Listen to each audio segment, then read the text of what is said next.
Hello friends, welcome back. Uh, in this session we're going to discuss South Asian crisis, or also called as Asian crisis.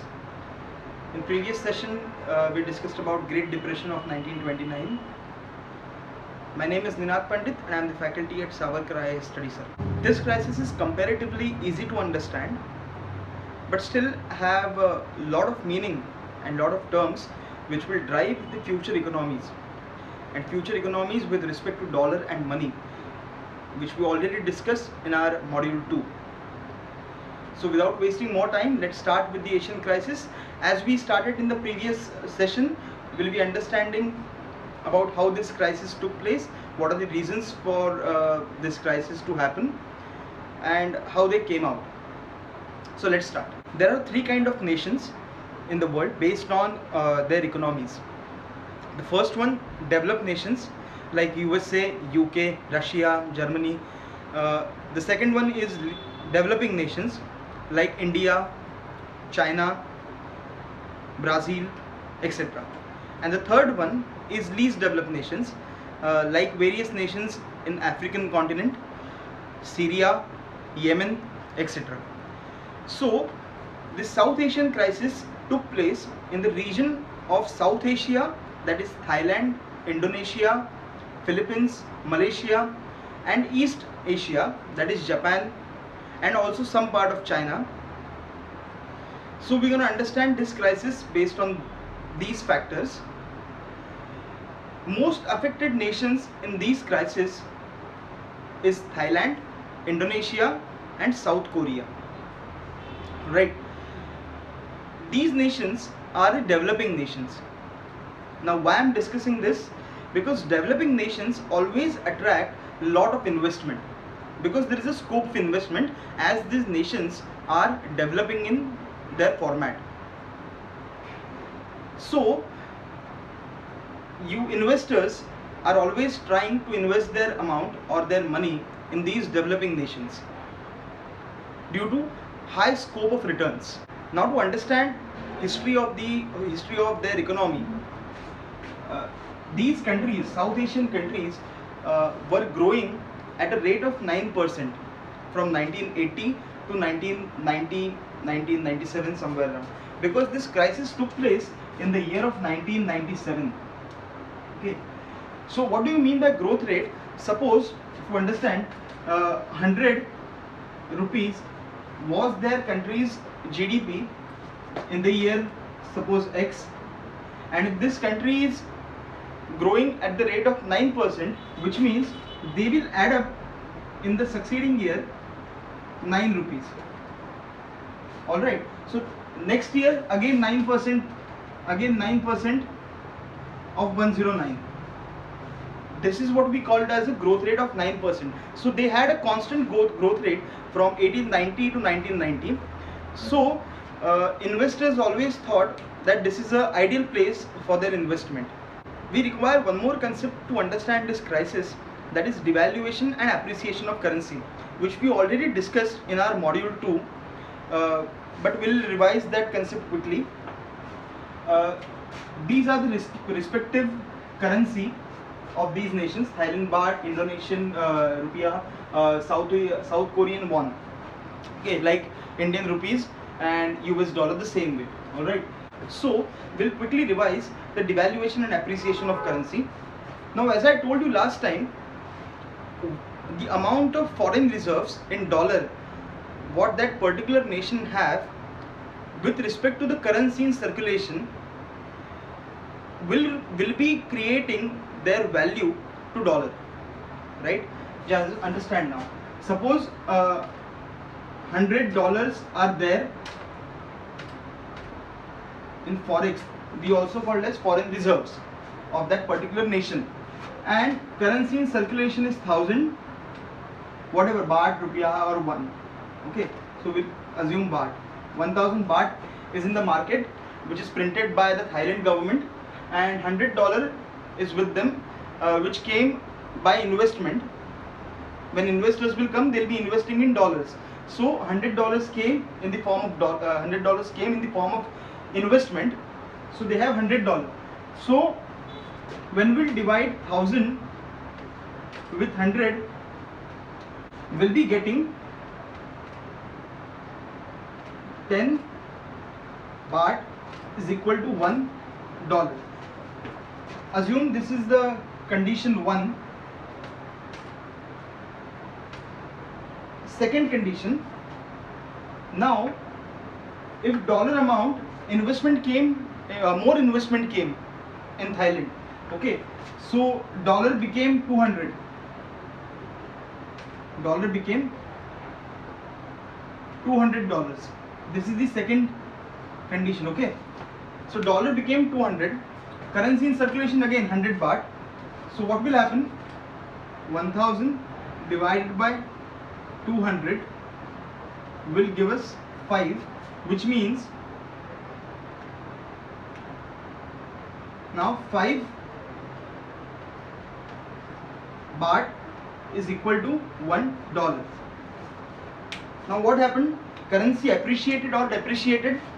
Here we used to get 10, we had to pay 10 baht to get $1. Now we had to pay 5 baht to get $1, which means currency is appreciated. Thailand currency is appreciated. We have to pay less Thailand currency to get $1, which means currency is getting appreciated. Now understand the third scenario. In second scenario we assume $100 became $200. Now if investors who have invested in the market, they are removing their money or taking back their money from the market, and investment went down to $50. Okay, again currency in circulation we are assuming it as a stationary 1000 baht. Okay, so what will happen now? 1000 divided by 50 will give us 20. So now you have to pay 20 baht for $1. Alright, so what is happening? Currency is getting devaluated. We have to pay more amount to get $1. So here currency is getting devaluated, here currency is getting appreciated. Okay, this we already discussed in second module, but just to revise it, I'm explaining you this concept again because we require this concept for understanding the South Asian crisis. I hope you understood this devaluation and appreciation of currency. We'll be moving ahead with two major concepts which will be driving the future economies, that is floating exchange rate and fixed exchange rate.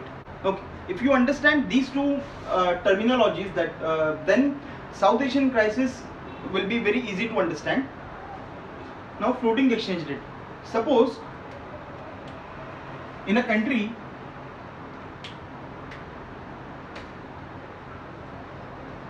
$100 investment is there, 1000 baht is the amount which is in the market circulated by government based on their resources, their technology, their manufacturing units. Alright, so what will happen?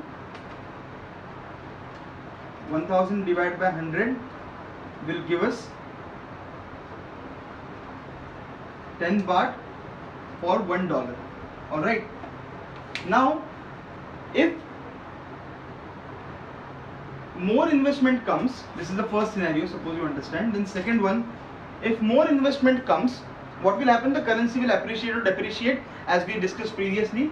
Now suppose if the more investment comes, $200, 1000 baht as we did previously, 5 baht will be $1, right? So currency is getting appreciated.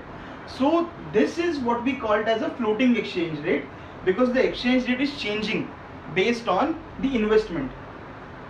Alright, now fixed exchange rate. Again this condition is same, the first condition where $100, 1000 baht, 10 baht we have to pay for getting $1.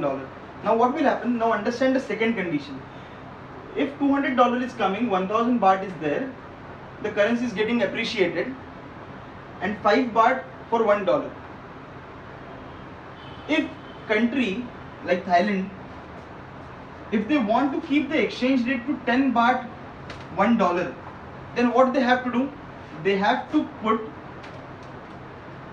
plus 1000 baht in the market to keep exchange rate similar to the previous one, like 10 baht to $1 in this condition, right?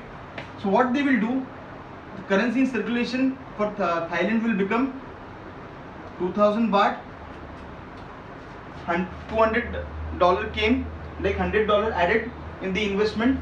So $200, currency in circulation 2000 baht.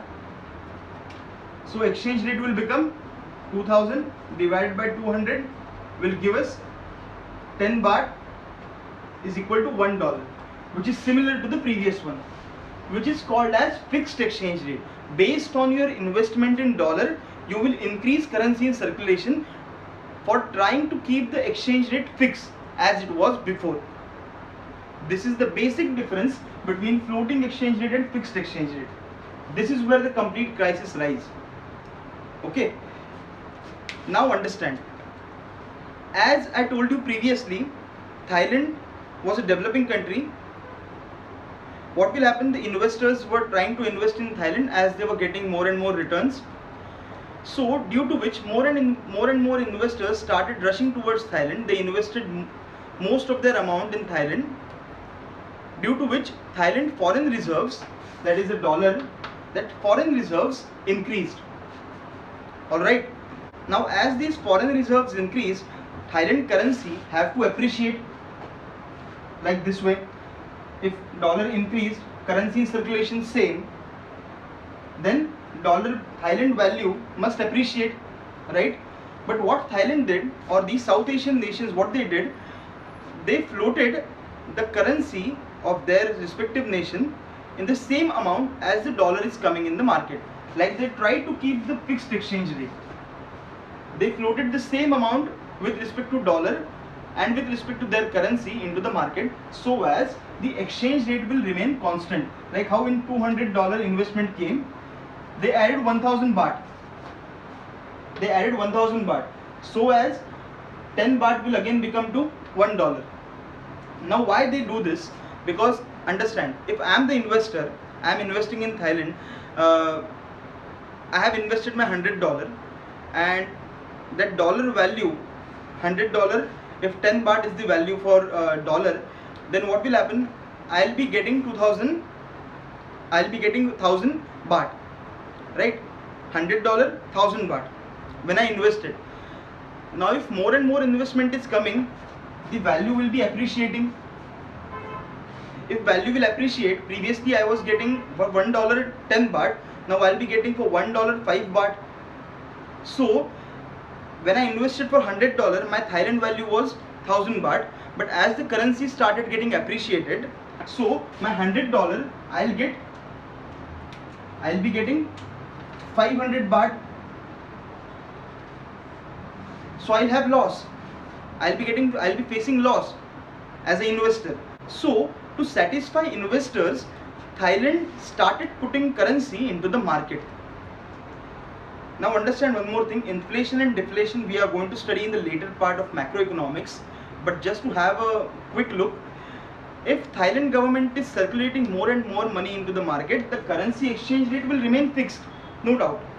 As an investor, I'll also get satisfied that my money which I am invested will have the same value whenever I'll remove from the market. So I won't be facing any loss. My motive will be satisfied, right? But people were getting more and more money in their hand, due to which. But with respect to that, the production was not increasing. If the production is not increasing, which means supply won't be there. But people are getting more and more money in their hand, which means the demand will increase. Right? If you have 5 rupees before in your hand, now you are getting 10 rupees, so obviously your demand will increase. But supply on the other hand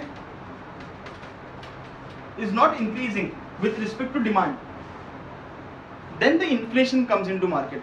Hence the price rises. Price rise, which means the inflation. Alright? We are going to discuss inflation, deflation in later part, but just remember this concept to understand the South Asian crisis. Alright? So supply is not there, demand is at high. So the person who is selling that commodity will try to increase the price, because more money is in the market, more money is in the hand of people, right? Now, whatever currencies, whatever investment came in Thailand government invested in construction activities. They provided loans to government and various other activities. They have not used this amount to produce a constructive manufacturing unit, or to provide that money to industrialists so as the output will increase. So they have not used this amount, this foreign reserve which were coming in their nation, to a greater extent or to a good reason. All right. So this is the root cause for this Asian crisis. When investors understood that Thailand government is trying to circulate more and more money in the market and keeping the exchange rate fixed, which will generate inflation in the market and government will collapse. So they tried to take out their money from the market. As I told you previously, Thailand government invested this money into construction sectors, into loan amount, or to loan to people like a credit. Okay, in this fashion they invested the money. So it became very hard for them to return their money, and these nations went into the debt of 180% of their GDP. If suppose 100 is their GDP, suppose 100 is these countries' GDP, gross domestic products. Gross domestic product, again we are going to discuss in later chapters. Gross domestic products, which means 100 is the value of final commodity, final goods in the market. So if 100 is their GDP, they had loan of 180 rupees or 180 whatever currency. So they shifted to 180% loan amount, debt amount for these nations. Their stock market collapsed, and Thailand government went into the debt due to these complete breakdown of institutional structures. Alright. So this is the complete root cause. It's very easy to understand. In this scenario, International Monetary Fund, IMF, a global organization which keeps checks on all economies across the world, came to rescue Thailand, South Korea and Indonesia, which were most affected by this crisis, and they gave bailout package of $110 billion. Alright, this amount which they have given, it's okay, but what is the major outcome of this crisis? That International Monetary Fund gave a statement or came out with a norm that no country must keep their exchange rate to fixed, and they should implement the floating exchange rate, which means that currency in circulation must be only dependent on the resources, manufacturing units and technologies, and the basket of goods, the important basket of goods like gold for example, alright, what that country have, and should not completely depend on dollar, so that such kind of crisis must not take place in future. I hope you understood these concepts, floating exchange rate, fixed exchange rate, and why this crisis took place in these South Asian nations. Also understand one more irony. When we discussed about Great Depression of 1929, US economy goes down, all other economies goes down. Whereas in this case of South Asian crisis, when these economies like Thailand, South Korea and Indonesia economies goes down, IMF gives bailout package or loan to these nations, which means they'll be repaying loans in future for many years. Okay, please have a look of this image properly. It will help you understand how USA dominates the world and achieve their own interest. I hope you understood this crisis. In next session, we are going to understand the third chapter, that is types of economies. By that time, stay tuned, stay healthy. Thank you very much.